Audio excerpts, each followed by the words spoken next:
नमस्कार, मी सुनील. आपण पाहतात आवाज इंडिया मराठी. आता एक नजर टाकूयात महत्त्वाच्या घडामोडींवर.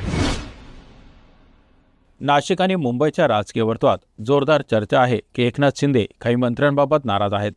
विशेषतः आमदार दीपक केसरकर आणि 2 इतर मंत्र्यांच्या कामगिरीवर त्यांनी नाराजी व्यक्त केली आहे.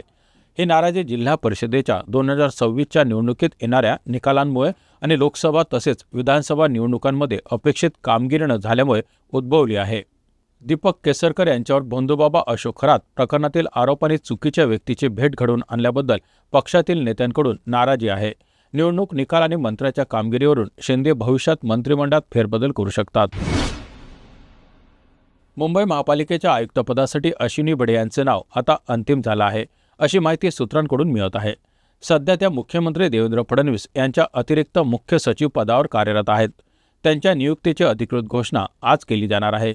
मुंबई महापालिकेचे सध्याचे आयुक्त भूषण गगराणी आज निवृत्त होणार आहेत आणि त्यानंतर अश्विनी बडे यांची नियुक्ती होईल. 1995 बॅचच्या IAS अधिकारी अश्विनी बडे यांनी यापूर्वी अनेक महत्त्वाच्या पदावर काम केलेलं आहे. मुख्यमंत्री देवेंद्र फडणवीस आणि उपमुख्यमंत्री एकनाथ शिंदे यांच्या सोमवारी झालेल्या बैठकीत आयुक्तपदासाठी 2 उमेदवारांची चर्चा झाली होती, असीम गुप्ता आणि अश्विनी भिडे. सुरुवातीला उपमुख्यमंत्री आणि नगरविकास खात्याचे मंत्री एकनाथ शिंदे यांनी अश्विनी भिडे यांच्या नावाला विरोध दर्शवला होता. मात्र सोमवारी रात्री अश्विनी भिडे यांनी एकनाथ शिंदेंशी सुमारे 1 तास चर्चा केल्यावर अंतिम निर्णय त्यांच्या बाजूने झाला, अशी माहिती मिळत आहे. राज्याचे मंत्री नरहरी झिरवळ यांच्याशी संबंधित कथित व्हायरल व्हिडिओमुळे राजकीय वर्तुळात मोठी खळबळ उडाली आहे. या प्रकरणी मुंबईतील कप परेड पोलीस ठाण्यात FIR दाखल करण्यात आला आहे. तक्रारीनुसार एका ट्रान्सजेंडर व्यक्तीच्या भावाविरोधात गुन्हा नोंदवण्यात आला आहे. संबंधित व्यक्तीने अन्न आणि औषध प्रशासनमध्ये नोकरी लावण्याची मागणी केली होती. तसंच मागणी पूर्ण न झाल्यास संबंधित व्हिडिओ सोशल मीडियावर व्हायरल करण्याची धमकी दिल्याचा आरोप करण्यात आला आहे.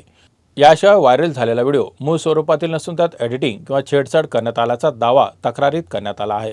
त्यामुळे या प्रकरणाची गंभीरता वाढली आहे. कप परेड पोलिसांनी भारतीय न्याय संहितेच्या कलम 79 आणि 351 तसेच माहिती तंत्रज्ञान कायद्याअंतर्गत गुन्हा दाखल केला असून प्रकरणाचा पुढील तपास सुरू आहे. नाशिकमध्ये कथित भोंदूबाबा अशोक खरात याच्या विरोधातील तपासात रोज नवनवीन माहिती मिळत आहे. प्राथमिक चौकशीतून असं स्पष्ट झालं आहे की त्याच्या संपर्कात प्रामुख्याने श्रीमंत व्यक्ती, उद्योगपती, अधिकारी आणि राजकीय क्षेत्रातील लोक होते. सामान्य आणि गरीब लोकांकडे तो फारसे लक्ष देत नसल्याचंही तपासातून समोर आलं आहे. अशोक खरात आपल्या भक्तांकडून मोठ्या प्रमाणात पैसे घेत असल्याचं उघड झालं आहे. विशेषतः कोणत्याही ठिकाणी जाऊन पूजा किंवा तांत्रिक विधी करण्यासाठी तो लाखो रुपये आकारत असे. एका बाहेरील भेटीसाठी तो सुमारे 5 लाख रुपये घेत असल्याची माहिती मिळाली आहे. अमावस्या आणि पौर्णिमेच्या दिवशी त्याच्या नाशिकमधील बंगल्यावर आणि कार्यालयात मोठा दरबार भरत असे. या दिवशी तांत्रिक विधींना महत्त्व असल्याने अनेक श्रीमंत भक्त त्याला आपल्या ठिकाणी नेण्यासाठी स्पर्धा करत. अधिक पैसे देणाऱ्यालाच तो प्राधान्य देत असल्याचं तपासात आढळलं आहे. तपासादरम्यान पुण्यातील एका श्रीमंत व्यक्तीला त्याने पूजा करण्यासाठी महागडी कार खरेदी करण्यास भाग पाडल्याचे समोर आलं आहे. सुमारे 90 लाख रुपये किमतीची ही कार त्याने स्वतःच्या नावावर करून घेतली होती. सध्या पोलिसांनी अशोक खरातला अटक केली असून त्याची कोठडी 1 एप्रिलपर्यंत आहे. IPS अधिकारी तेजस्वी सातपुते यांच्या नेतृत्वाखालील SIT या प्रकरणाचा सखोल तपास करत आहे. तपासादरम्यान काही औषधं आणि रत्ने जप्त करण्यात आली आहेत. राज्याच्या विविध भागात झालेल्या अवकाळी पावसामुळे गंभीर परिणाम झाले आहेत. काही भागात वादळी पाऊस तर काही ठिकाणी गारपीट झाल्यानं शेती पिकाचं मोठं नुकसान झालं आहे. याचबरोबर वीज पडल्यानं काही ठिकाणी जीवितहानी आणि जनावरांचा मृत्यू झाल्याची घटनाही समोर आल्या आहेत. जालना जिल्ह्यातील अंबड तालुक्यातील महाकाळ गावाजवळील नाथनगर शिवारात 2 तरुणांचा वीज पडल्याने दुर्दैवी मृत्यू झाला आहे. मृतक तरुणांची नावं गोविंद लहाने आणि आदित्य बेंद्रे अशी आहेत. ATM मशीनवर पैसे काढणाऱ्या वयस्कर नागरिकांना बोलण्यात गुंतवून त्यांच्या कार्डची अदलाबदली करून पैसे काढत होता.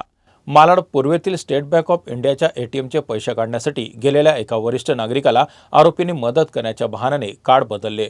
या प्रकारामुळे सुमारे 40,000ची फसवणूक झाली होती. दिंडोशी पोलिसांनी गुन्हा नोंदवून तपास सुरू केला.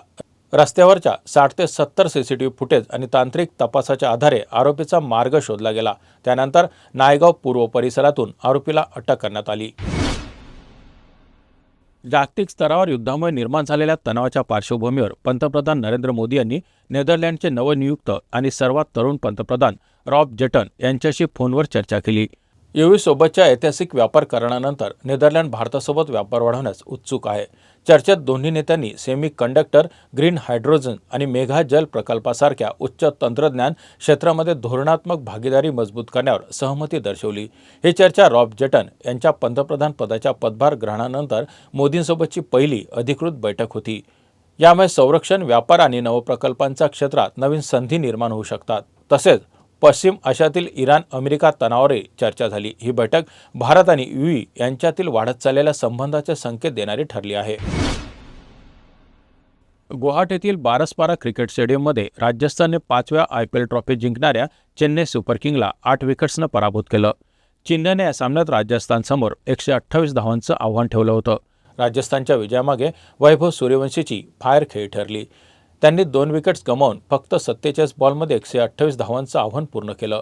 राजस्थानने 12.1 ओव्हरमध्ये हे लक्ष्य साधून सामन्यातील प्रभुत्व दाखवलं. वैभव सूर्यवंशी आणि यशस्वी जयस्वाल या दोघांनी विजयात महत्त्वपूर्ण योगदान दिलं. त्यानंतर ध्रुव जुरेल आणि कॅप्टन रियान पराग या जोडीनं राजस्थानला विजयापर्यंत पोहोचवलं. या बातमीपत्रात इथेच थांबत आहोत. पाहत रहा आवाज इंडिया मराठी.